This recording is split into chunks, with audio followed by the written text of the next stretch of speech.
안녕하세요. 저는 공기업에 다니고 있는 30대 초반의 남자입니다. 나이가 30대 정도 되다 보니 저를 처음 보는 분들은 결혼은 했느냐, 결혼 계획은 있느냐 라는 질문을 하실 때가 많은데 그럴 때마다 저는 조금은 민망한 기분이 되기도 합니다. 왜냐면 저는 이른 나이긴 하지만 이미 이혼 경험이 한 번 있는 돌싱남이거든요. 제가 나이가 비교적 젊다 보니 미혼이라고 생각하시는 경우가 많더라고요. 저의 지난 결혼 기간은 1년 반 정도 되는데요. 사실상 6, 7개월이 지났을 때부터 거의 각방 쓰고 따로 지내다가 결국 협의로 갈라서게 되었으니 결혼 기간 내내 갈등이 있었다고 할 수 있습니다. 연애는 3년 정도 했었고 여느 결혼한 커플처럼 저희도 서로 많이 사랑해서 한 결혼이었습니다. 연애할 때 워낙 좋았기 때문에 결혼하고 나서도 행복하게 잘 살 수 있을 거라 생각했는데 연애와 결혼은 많이 다르더라고요. 연애 때부터 조금씩 느꼈던 작은 불평, 불만들이나 이해가 안 되는 부분들은 결혼을 하고 나니 극대화가 되었습니다. 그게 전처만의 잘못도 아니고 또 저만의 잘못도 아니었겠죠. 그저 서로가 서로를 이해 못했고 이해하려는 노력도 부족했던 게 아닌가 싶습니다. 서로 툭 터놓고 대화도 하지 않았고 섭섭한 부분, 이해 안 되는 부분들은 해소가 안 된 채 계속 쌓여가다가 결국 짧은 결혼 기간을 끝으로 헤어지게 되었습니다. 결혼을 끝낼 만한 결정적인 사건은 없었음에도 계속 결혼 생활을 유지하긴 힘들 것 같다고 판단했고 서로 합의하에 끝을 낸 거였죠. 전처와 제가 결혼을 할 때만 해도 주변에선 다들 선남선녀라고 잘 어울린다는 칭찬이 많았습니다. 외모적으로도 그렇겠지만 직업이나 조건도 비슷했거든요. 저는 공기업을 다니고 있었고 아내는 외국계 투자회사를 다니고 있었어요. 둘 다 학교도 괜찮은 곳을 졸업했고 집안 형편도 비슷한 수준이었습니다. 그러니까 모든 조건들이 엇비슷한 사람들끼리 만난 거고 둘 다 크게 모난 구석이 없다 보니 다들 저희가 무던하게 잘 살 거라고 생각했던 것 같아요. 당사자인 저희들도 그렇고요. 하지만 결혼 초반부터 삐그덕거리다가 결국은 종지부를 찍게 되었습니다. 이혼할 당시만 해도 결혼 생활이라는 게 너무 지치고 피곤한 일이라는 생각이 컸고 이혼하고 나면 다시는 결혼이라는 걸 생각지도 않을 거다. 내 인생에 2번 다시 결혼은 없다라는 생각이 컸습니다. 또 이혼 자체에도 저보다는 아내의 잘못이 더 크지 않았나라는 원망도 없지 않아 있었던 것 같습니다. 하지만 이혼하고 시간이 몇 년 흐른 뒤 그때의 상황들을 객관적으로 돌아보니 나도 잘한 게 없구나. 내가 좀 더 포용력 있게 이해심 많게 했어야 했구나. 결혼이라는 게 무조건 내가 잘났네. 네가 나한테 맞춰라 할 게 아니고 내가 먼저 맞추려고 하고 노력했어야 하는구나. 나도 참 많이 부족했구나 깨닫게 되더라고요. 전처와의 이혼 자체를 후회하는 건 아닌데 시간이 흐르고 보니 그때의 저를 좀 더 객관적으로 돌아볼 수 있게 되었다고나 할까요? 그러면서 절대 재혼은 하지 말아야지 라는 생각에서 좋은 사람을 만난다면 진지하게 재혼 생각도 해봐야지. 그리고 재혼을 하게 된다면 첫 결혼과 달리 이번엔 내가 많이 노력하고 헌신하는 마음으로 살아야지 라고 마음을 달리 먹었던 것 같습니다. 물론 그렇다고 해서 재혼을 하기 위해서 선이나 소개팅을 한다던가 결혼정보회사에 등록을 해본다던가 하는 적극적인 행동을 한 건 아니고 그냥 살다가 좋은 사람이 내 앞에 나타난다면 그때는 열린 마음으로 잘해봐야겠다 생각한 정도였죠. 그런데 그런 운명적인 사람이 정말 제 눈앞에 나타났습니다. 저는 그때 당시 플로깅 동호회를 다니고 있었는데요. 좋아하는 조깅도 하면서 하천이나 산책길 부근의 쓰레기를 줍는 환경활동도 겸하는 것이 좋더라고요.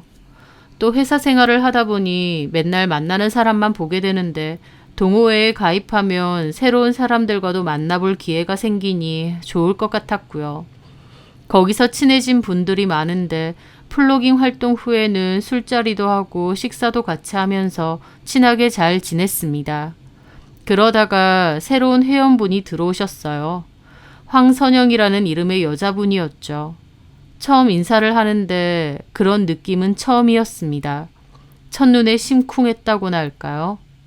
청순한 외모였고 웃는 인상이 너무 수수하고 밝아 보이시는 거예요. 조금은 쑥스러운 듯 자기소개를 하시는데 목소리도 참 좋더군요. 안녕하세요. 저는 황선영이라고 하고요. 초등학교에서 방과 후 교사로 일을 하고 있다가 개인 사정으로 현재는 잠시 쉬고 있어요. 평소에 강변 근처로 산책 다니는 거 좋아하는데 산책도 하면서 쓰레기도 줍고 환경 보호에도 동참을 하면 참 좋을 것 같아서 동호회 가입하게 되었어요. 잘 부탁드립니다. 사람들은 환영한다며 박수를 쳤죠. 첫 인상부터 저는 그분이 호감이었습니다. 그분에게 호감을 느낀 건 저뿐만이 아니었어요.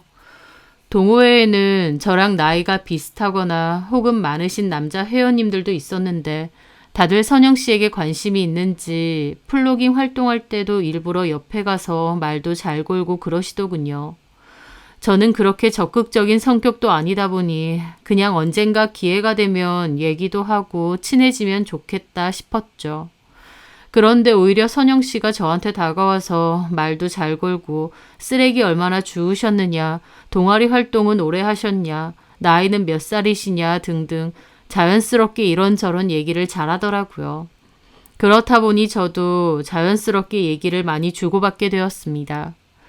동호회 활동이 끝나면 다들 모여서 커피 한 잔을 할 때도 있고 혹은 식사를 하고 돌아갈 때도 있는데요. 그런 뒤풀이에서도 선영 씨는 제 옆자리에 앉아 이런저런 얘기를 잘하셨어요. 첫인상도 좋았지만 대화를 하면 할수록 서로 말도 너무 잘 통하고 즐겁더라고요. 오랜만에 설렘을 다시 느낀 것 같았죠. 저도 선영 씨에게 호감이 꽤 있었는데 선영 씨가 먼저 따로 연락해도 되느냐 하더라고요. 저는 당연하다고 했죠. 그렇게 동호회 외에 개인적으로도 따로 만나게 되었는데 밥도 먹고 커피와 술도 한잔하고 즐거운 시간을 보냈습니다. 그런데 저녁 술자리 때 선영 씨가 얘기하더라고요. 나한테 관심이 있고 저만 좋다면 이렇게 계속 만나고 싶다고요. 말해 뭐 하나요? 저도 좋다고 했죠. 그런데 선영 씨 표정이 좀 어둡더니 그러는 겁니다. 근데 준혁 씨, 그 전에 미리 말해둬야 할 게 있어요. 뭔데요? 나 실은 한번 갔다 왔어요. 이혼했거든요. 그 말에 저는 좀 놀랐습니다. 저도 제가 이혼한 사실을 언제 말해야 되나 하던 참인데 선영 씨도 저처럼 이혼을 했다는 거예요. 좀 놀라셨죠? 아니요. 그게 아니라 실은 저도 말하려고 했는데 저도 사실 한번 갔다 왔습니다. 어머, 정말요? 미혼이신 줄 알았어요. 선영 씨는 새로 와서 그렇지 동호회 다른 분들은 다 아세요. 저 돌싱남인 거. 아, 그렇구나. 저는 다른 분들한텐 천천히 얘기하려고 했는데 준혁 씨한테만큼은 미리 말을 해야 될 것 같아서요. 저는 오히려 선영 씨도 저랑 똑같이 이혼의 아픔을 겪었다고 하니 동질감도 들고 더 가까워진 기분이 들었습니다.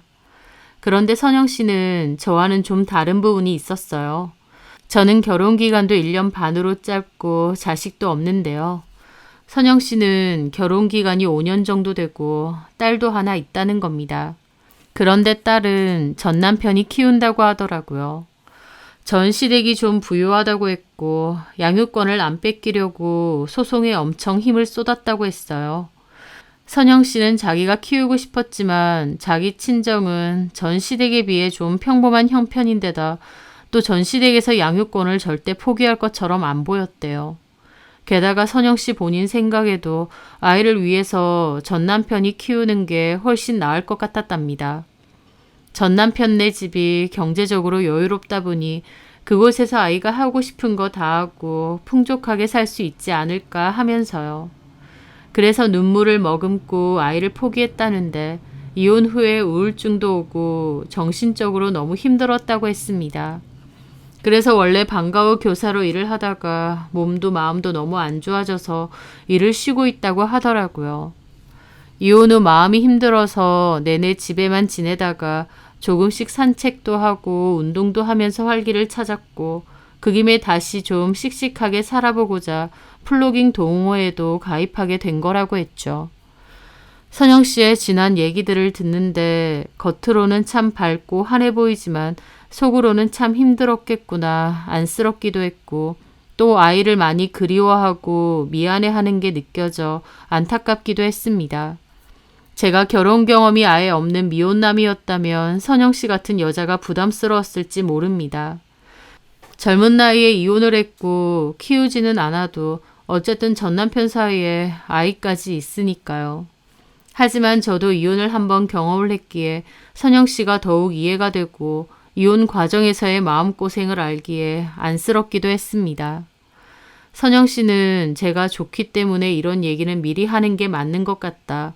아니면 속이는 게 되는 거 아니냐며 이런 얘기를 듣고 본인이 싫다고 해도 이해한다 라고 했습니다. 그 말을 듣는데 참 착하고 속도 깊구나. 상대방을 배려할 줄 아는 사람이구나 싶으면서 더 좋아 보였어요. 그래서 저는 나도 똑같은 이혼남인데 싫고 말고가 어딨느냐. 이렇게 같이 밥도 먹고 술도 한 잔씩 하면서 잘 지내자고 했습니다. 그렇게 선영 씨와 저와는 잘 지내오다가 결국 연인 사이로 발전하게 되었어요. 선영 씨는 참 착하고 예쁜 사람이었습니다. 저는 살면서 그렇게 착한 여자는 잘 못 봤을 정도로 착했어요. 어느 정도냐면 본인이 손해보는 것 같은데도 다른 사람을 먼저 배려할 정도였습니다. 예를 들어 한 번은 같이 파스타 집에 식사를 하러 갔는데 선영 씨는 로제 파스타를 시켰는데 오일 파스타가 나온 거예요. 시킬 때는 분명 제대로 시킨 것 같은데 직원 실수로 엉뚱한 메뉴가 나온 거죠. 저는 직원에게 메뉴가 잘못 나왔다고 얘기하려고 하는데 선영 씨가 제 팔을 잡더군요. 나 오일 파스타도 좋아요. 그냥 이거 먹어요.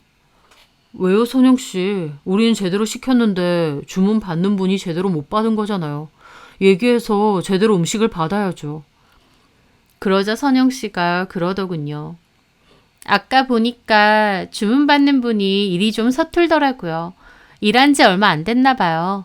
좀 긴장하면서 일하는 것 같던데 주문 잘못 받았다고 사장님한테 혼이라도 나면 얼마나 기가 죽겠어요.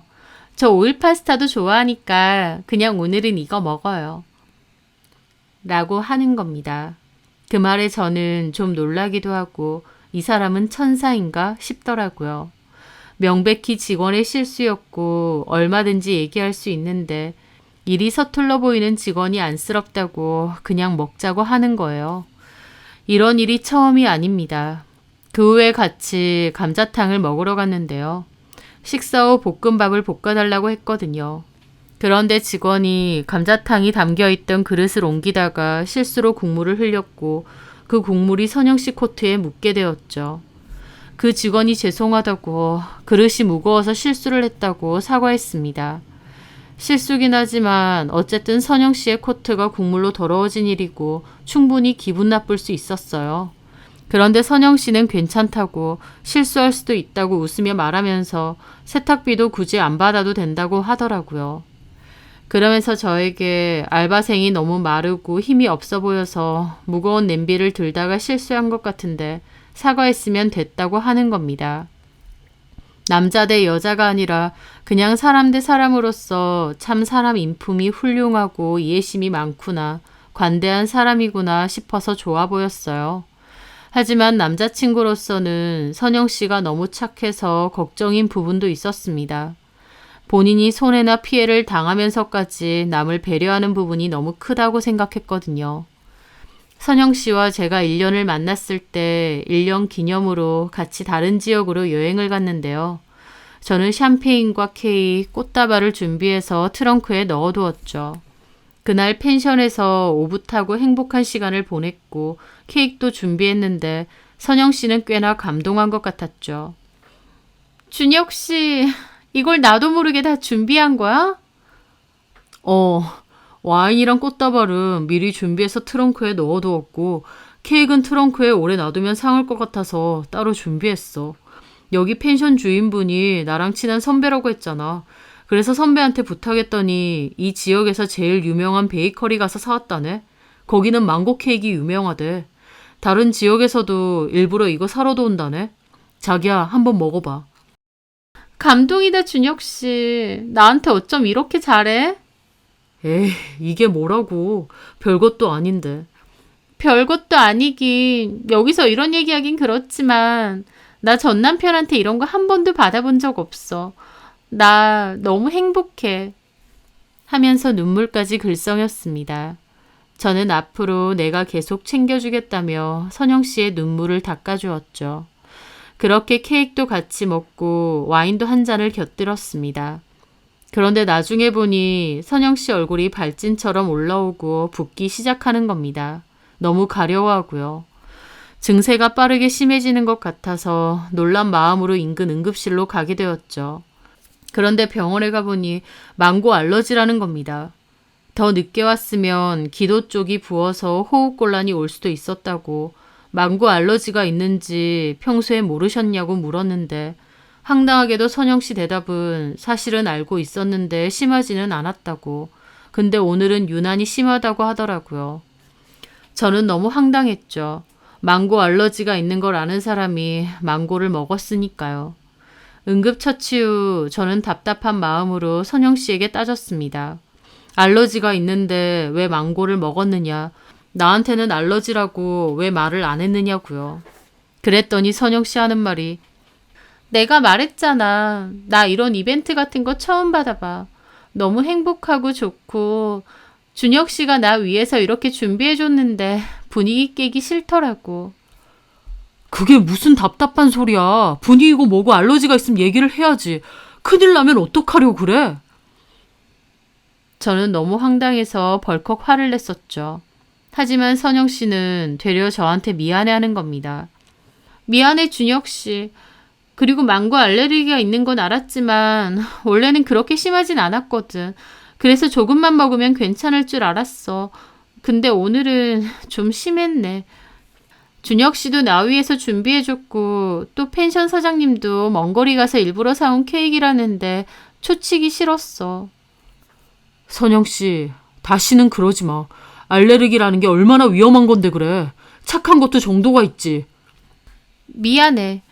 저는 답답하면서도 너무 착해 빠진 이 여자를 어떡하면 좋나 안쓰럽기도 했습니다.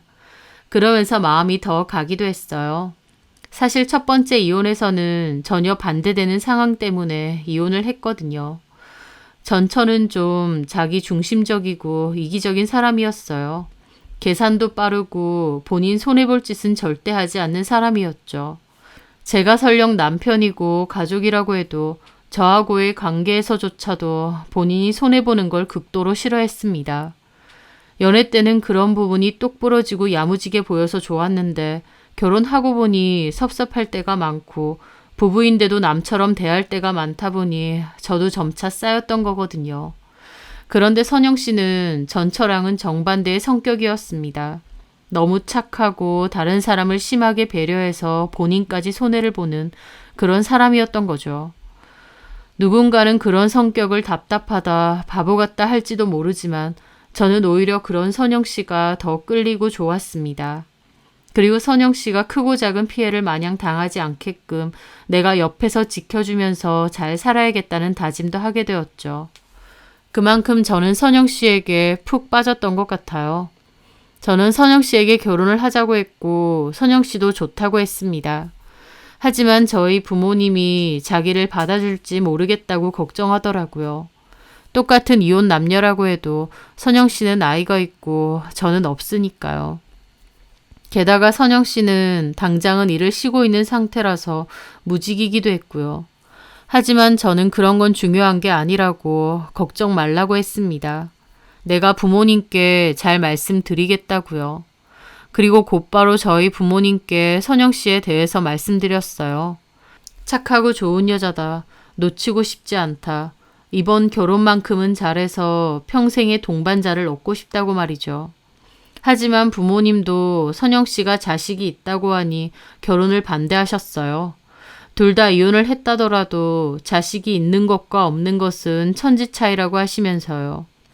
아무리 선영 씨가 애를 키우는 입장이 아니라고 해도 어쨌든 아이 때문에 전 남편하고 계속 만남이나 연결이 있을 수밖에 없을 거고 또 그 아이도 나중에 엄마가 키울 상황이 올 수도 있는데 괜찮겠느냐라고 하셨죠. 저는 내가 사랑하는 여자니까 그 여자의 아이도 책임질 수 있다. 정말 착하고 좋은 여자니까 무조건 반대만 하지 마시고 직접 한 번만 봐주시라고 했죠. 그렇게 부모님을 설득했고 결국 선영 씨와 저희 부모님도 만나게 되었습니다. 선영 씨가 인상도 워낙 좋고 어른들에게도 잘하고 배려심 많은 게 보이니까 저희 부모님도 좋게 보셨어요. 직접 만나보니 제가 왜 그렇게 좋아하는지 알겠다고 하실 정도였죠. 선영 씨는 인사 후에도 저희 부모님을 따로 찾아뵙기도 하고 안부 인사도 종종 드리는 등 저희 부모님께도 참 잘했습니다. 결국 저희 부모님도 결혼을 허락하셨고 결혼도 전에 선영 씨를 며느리처럼 생각하셨어요. 다만 제가 염려하는 부분을 저희 엄마도 똑같이 느끼시더라고요. 선영이가 참 착한 것 같더라. 근데 가만 보면 애가 너무 착한 것 같아. 남한테 싫은 소리 한마디 못할 것 같아 보여. 그쵸. 워낙 착한 사람이라.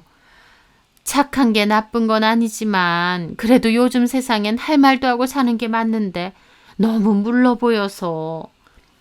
그래도 남한테 상처 주고 못된 것보다 훨씬 낫잖아요. 그렇기는 하지.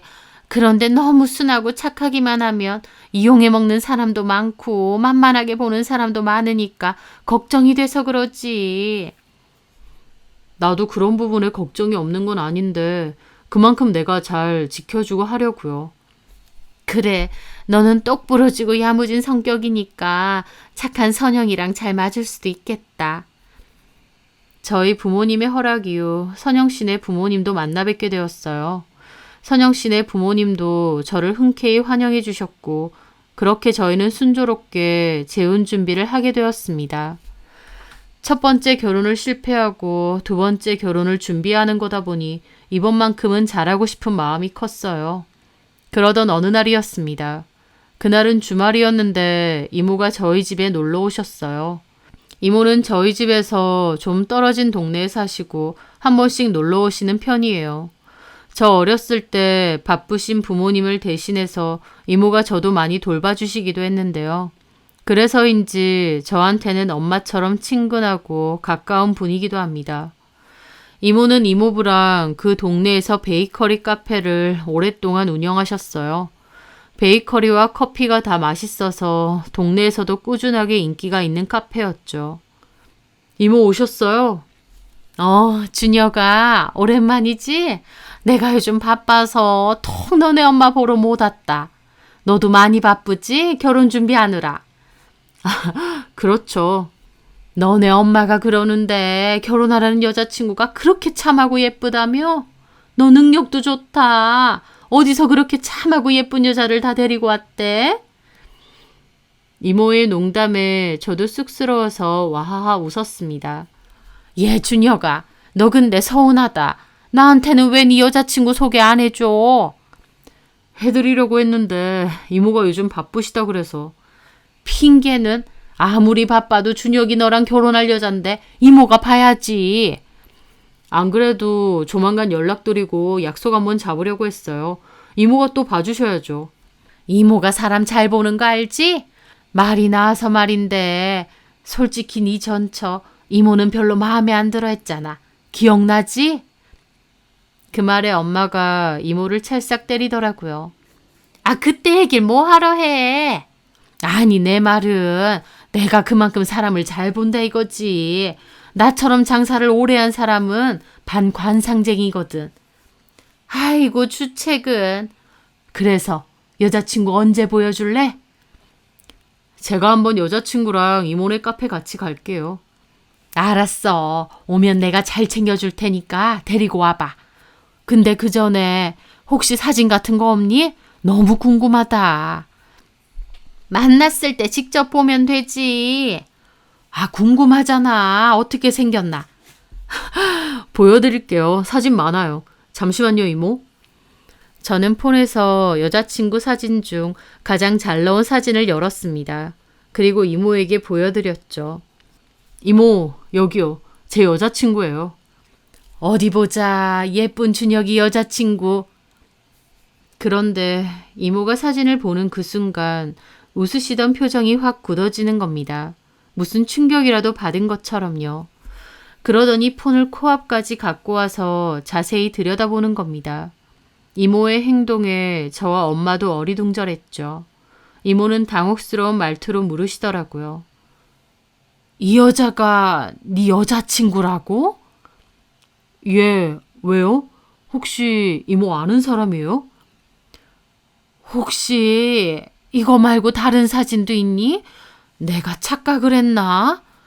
이모는 웃음기 하나 없는 얼굴로 저렇게 말하셨고 저는 냉큼 다른 사진도 보여드렸죠. 그랬더니 이모는 다시 놀라시더군요. 맞네, 그 여자. 착각한 게 아니라 그 여자 맞아. 누구 말하시는 거예요? 이모가 제 여자친구를 아세요? 당연히 알지. 이 여자 예전에 우리 카페 단골이었어. 라는 겁니다. 그 말에 저랑 엄마는 황당하게 웃었죠. 예, 너는 무슨 단골이라는 말을 이렇게 심각하게 해. 단골이었으면 좋은 거지. 난 또 뭐라고. 좋은 인연이네. 좋은 인연은 개뿔. 언니 기억 안 나?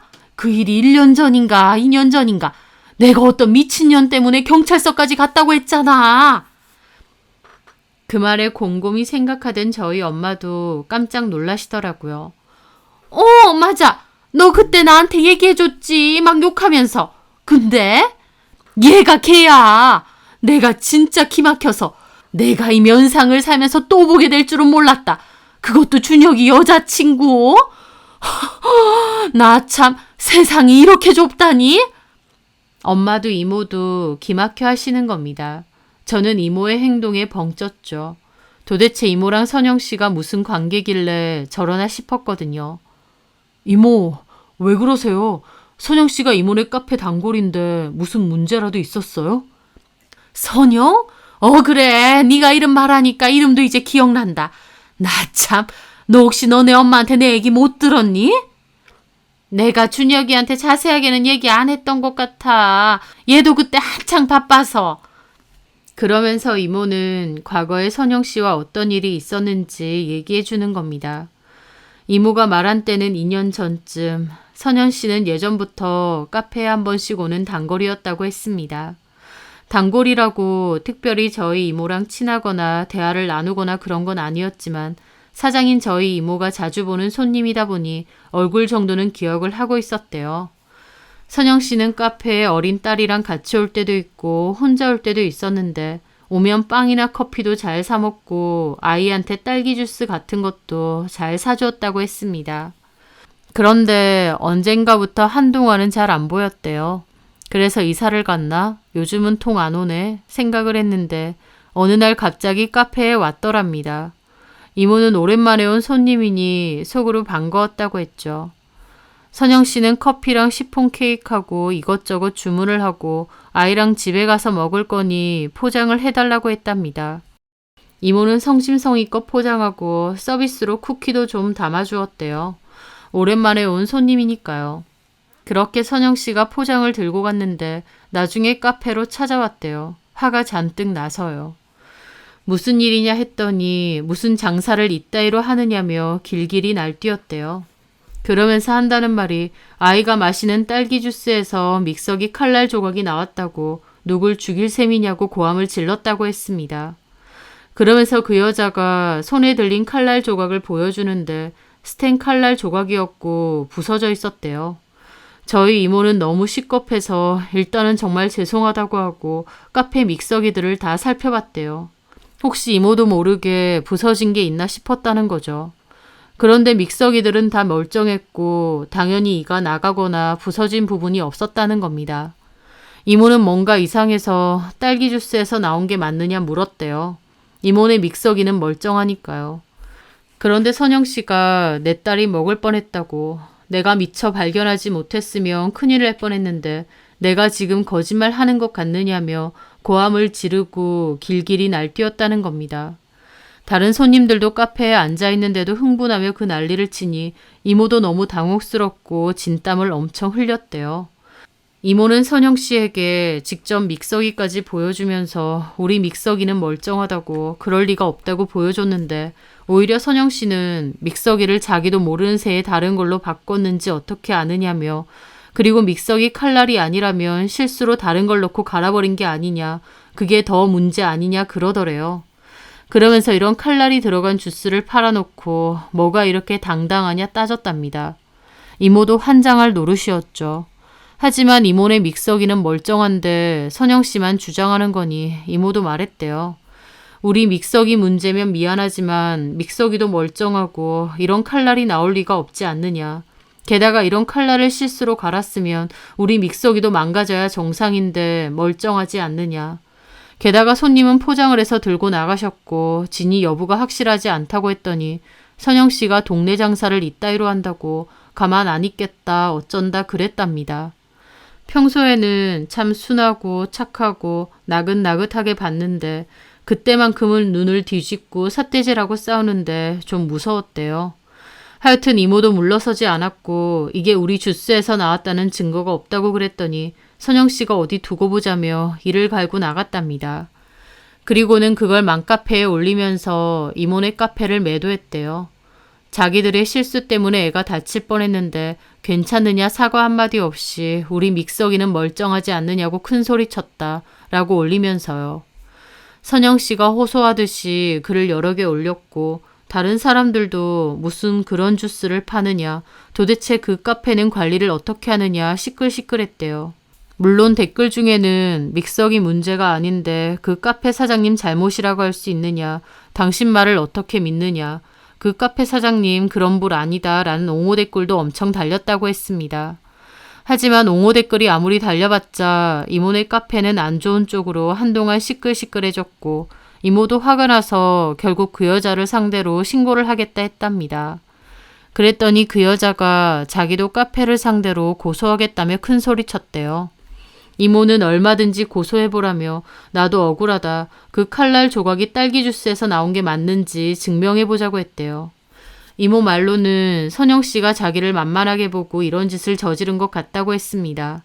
이모가 겉으로는 순해 보이니까 미안하다고 수습하면서 합의금이라도 쥐어줄 줄 알았나 본데 이모가 자기는 절대 호락호락하게 안 한다고 끝까지 가보자고 했다는 거예요. 선영 씨도 처음엔 큰 소리 탕탕 치고 어디 해보자 너네 카페 망하게 해주겠다 으름장을 놓았다는데 나중에는 본인이 불리할 것 같았는지 입장을 바꿔서 미안하다고 싹싹 빌고 사과를 했대요. 딸아이가 주스에서 이게 나왔다고 하니 자기는 그 말을 믿고 화가 났는데 나중에 보니 주스가 아니라 다른 데서 나왔다고 했다면서 변명을 구구절절 하더랍니다.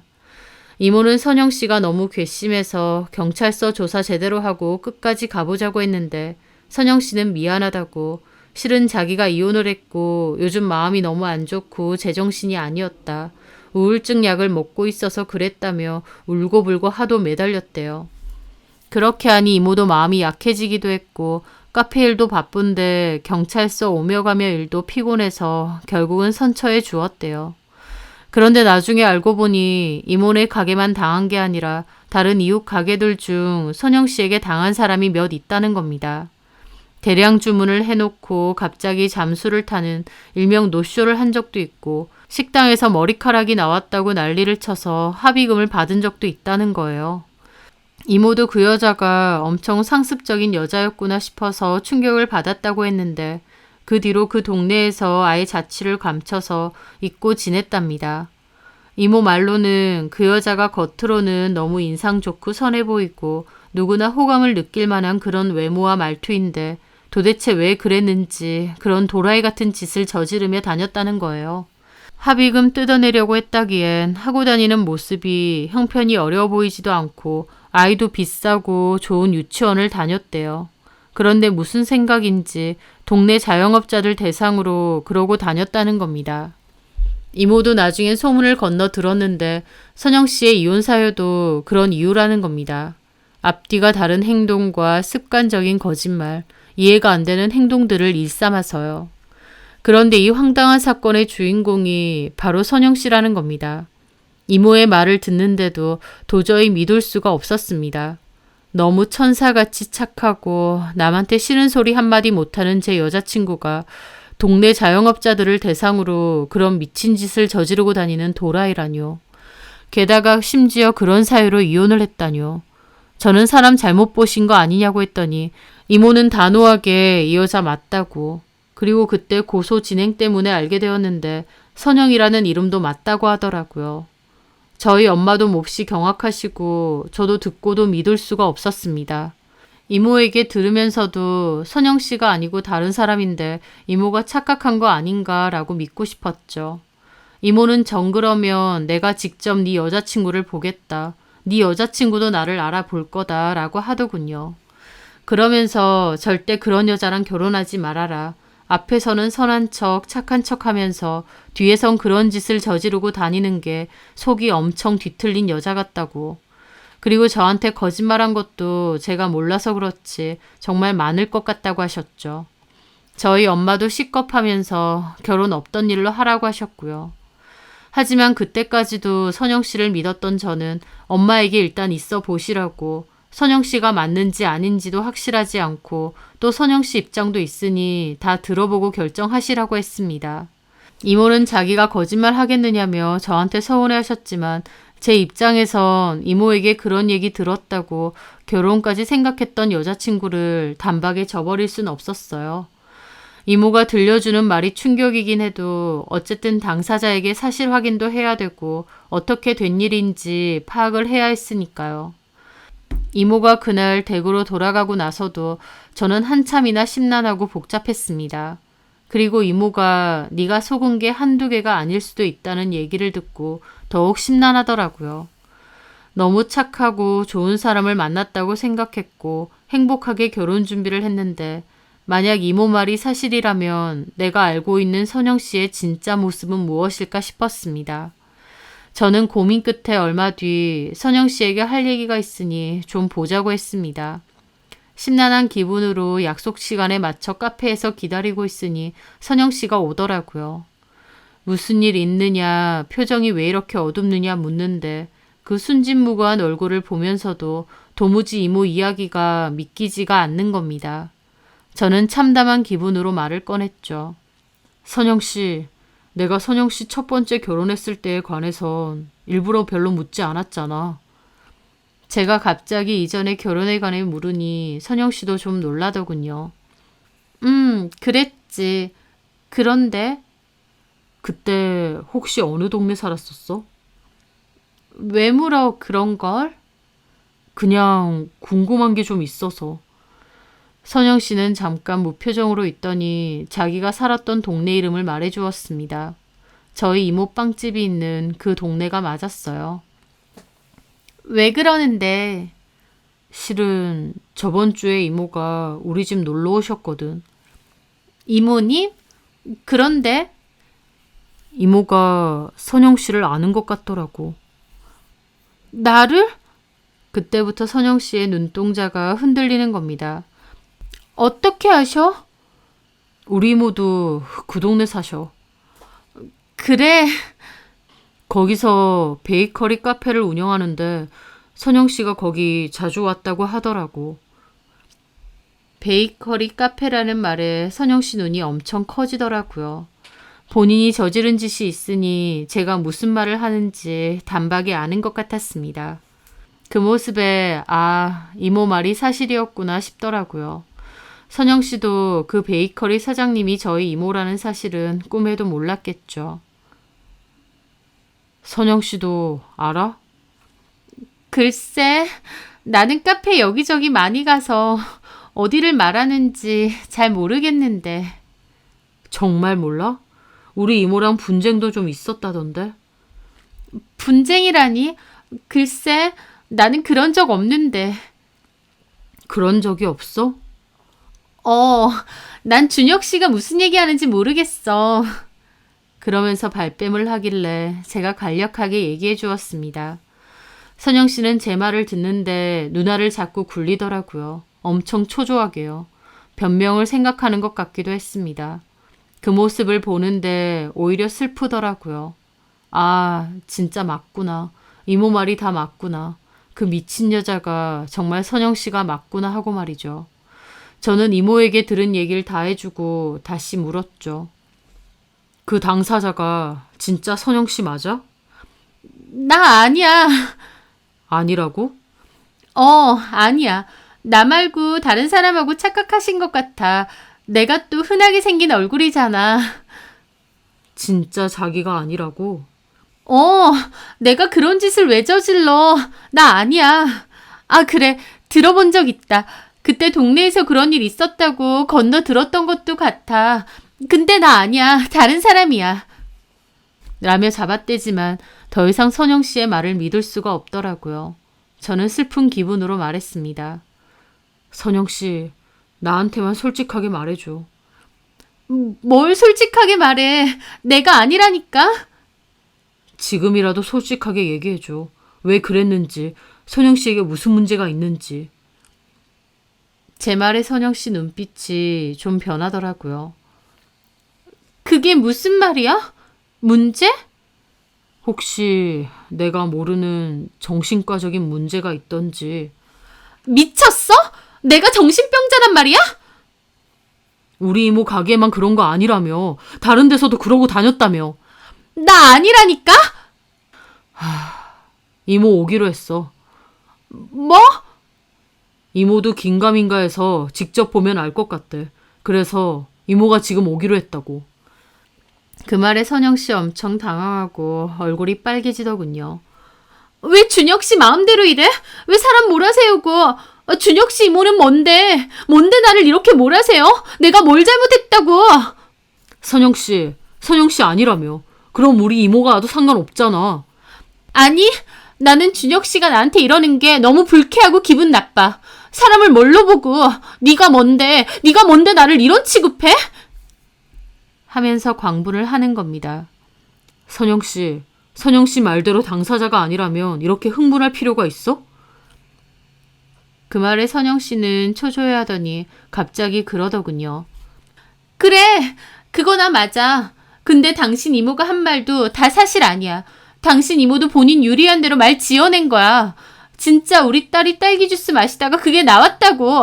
나왔으니까 나왔다고 했지. 근데 당신 이모가 뻔뻔하게 나왔어. 자기 잘못 아니라고 우기면서. 나도 너무 괘씸해서 끝까지 가려고 했는데 도리어 당신 이모가 더 큰 소리치면서 나를 몰아가더라.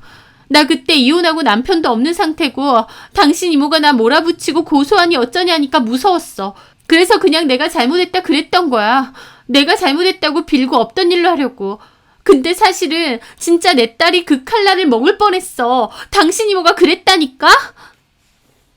하는 겁니다. 그래서 제가 한숨을 쉬며 그랬죠. 나 실은 선영 씨 예전에 일했다는 학교에도 전화했어. 뭐? 학교에서도 그런 문제 때문에 사직 처리된 거라며. 네, 저는 선영 씨를 만나러 오기 전 선영 씨가 일했다고 한 학교에도 전화를 했습니다. 그때도 학교 안에서 습관적인 거짓말을 일삼거나 학생이 하지 않은 일을 했다고 덮어 씌우는 등의 문제가 있었다고 합니다. 그래서 결국 학교에서 쫓겨났다고 하더군요. 동네에서도 이상한 짓을 저지르고 다녔지만 본인의 직장에서도 그랬던 겁니다. 선영 씨는 제 말에 몸을 부들부들 떨더니 갑자기 자리를 박차고 일어났어요. 너무 기분 나쁘고 나 도저히 여기 못 있겠다. 선영 씨. 그래서 준혁 씨 하고 싶은 말이 뭐야? 결론만 말해서 결혼 깨자, 헤어지자 이거 아니야? 선영 씨, 왜 그러는 거야? 무슨 문제가 있다면 같이 해결을 해보자. 병원 치료가 필요하면 나도 도울게. 나를 정신병자로 몰아? 너 이러는 거 보니 내 전남편 같아서 소름 돋아. 선영 씨. 너도 똑같네. 내 전남편이랑 다를 줄 알았더니 아니었어. 아니, 네가 더 소름 돋아. 나 몰아세우고 몰래 내 뒤나 캐고. 진짜 최악이다. 그래, 헤어져 줄게. 없던 일로 하자. 그럼 됐지? 앞으로 나에 대해서 뭐 캐고 다니지 마. 진짜 기분 더러우니까. 그러면서 가려는 겁니다. 저는 얘기를 좀 더 하자며 선영 씨를 잡으려는데 저를 확 뿌리치더니 그러더군요. 근데 너도 이혼했잖아. 너도 나랑 똑같으면서 네가 뭔데 나를 이렇게 취급해? 선영 씨. 네 이혼 사유는 뭔데? 성격 차이? 웃기지 마. 너도 나한테 아무것도 안 속였다고 할 수 있니? 그러면서 눈빛까지 바뀌어서 따지더니 몸을 확 돌렸습니다. 그런데 그 순간 커피를 들고 오던 커플과 부딪힌 거예요. 저는 놀라서 선영 씨 외치며 달려가려는데 갑자기 선영 씨가 소리를 지르더니 눈 똑바로 뜨고 다녀 하고 소리를 지르는 겁니다. 그 커플도 놀라서 벙찌고요. 카페 안에 있던 사람들이 다 쳐다봤고 선영 씨는 본인이 더 놀라더니 도망치듯 카페를 떠났어요. 그 모습에 저는 더 이상 선영 씨를 잡을 수도 없었습니다. 그게 마지막이었어요. 선영 씨의 모습을 본 건요. 파혼 얘기를 따로 나눌 것도 없이 그대로 파혼이 되었고 선영 씨와 저는 다시는 만날 일이 없었습니다. 그 일은 저에게도 꽤나 큰 충격이었습니다. 너무나도 예쁘고 착하고 천사 같은 여자와 행복한 재혼을 꿈꿨는데 선영 씨의 진짜 얼굴을 알게 되니 그 충격이 너무 오래 가더라고요. 첫 번째 이혼보다도 충격적인 면에선 더 오래 갔던 것 같아요. 엄마도 이모도 한동안은 괜찮냐고 묻지도 않았습니다. 제가 너무 충격받은 게 보여서요. 그래도 시간이 약이라고 좀 흐르고 나니 정신이 그나마 돌아오더라고요. 그리고 나서 오히려 이모에게 고마워졌습니다. 저는 오히려 이모 덕에 그런 이상한 여자랑 재혼하지 않아서 다행이라고 감사하다고 말씀을 드렸어요. 이모도 제가 이제는 괜찮아 보여서 다행이라며 그러시더라고요. 2년 전 그 여자랑 분쟁이 있을 때는 너무 힘들었고 하고 많은 가게 중 하필 우리 가게에 와서 저런 말도 안 되는 억지를 부릴까 싶었답니다. 하지만 이제 와서 보니 그 일로 인해서 준혁이 네가 이상한 여자랑 재혼하는 것을 피할 수 있었던 것 같아서 다행인 것 같다고 하시더라고요. 저도 이모의 말씀에 감사했습니다. 제가 또다시 잘못된 결혼을 하고 마음고생할 뻔한 걸 이모 덕분에 안 하게 되었으니까요. 게다가 첫 번째 결혼은 전처와 저와의 단순한 성격 차이와 갈등이었다면 선영 씨 같은 여자는 다른 사람에게까지 피해와 범죄를 저지르는 거니 덩달아서 저까지 인생 망할 뻔 했을지도 모르겠더라고요. 왜냐면 나중에 이모에게 전해 듣기론 선영 씨가 그러고 다니는 것 때문에 전 남편과 전 시댁이 피해를 엄청 많이 보고 손해배상도 많이 해줬답니다. 그러다가 결국 이혼을 한 거고 저런 미친 여자가 내 손주를 키울 수 없다고 해서 전 시댁에서 기를 쓰고 아이 양육권을 갖고 오려고 했던 거래요. 그래서 선영 씨 남편이 아이를 키운다는 겁니다. 이제 와서 보니 참 어이가 없었죠. 선하고 착해 보이는 겉모습에 제가 홀딱 넘어간 거니까요. 너무 착해서 걱정이었고 제가 평생 옆에서 지켜주겠다 마음먹었는데 그 본성과 실체는 정반대였습니다. 도대체 뭐 때문에 그런 짓을 저지르고 다니는지 그 속을 도저히 이해할 수는 없지만 어쨌든 이모의 도움으로라도 그런 여자와 부부가 되는 것은 막았으니 다행인 것 같습니다. 저는 별로 결혼이 안 맞는 사람인가 싶기도 해서 그냥 결혼 생각 없이 취미생활이나 하고 살까 싶기도 하네요. 제 사연 들어주셔서 감사합니다.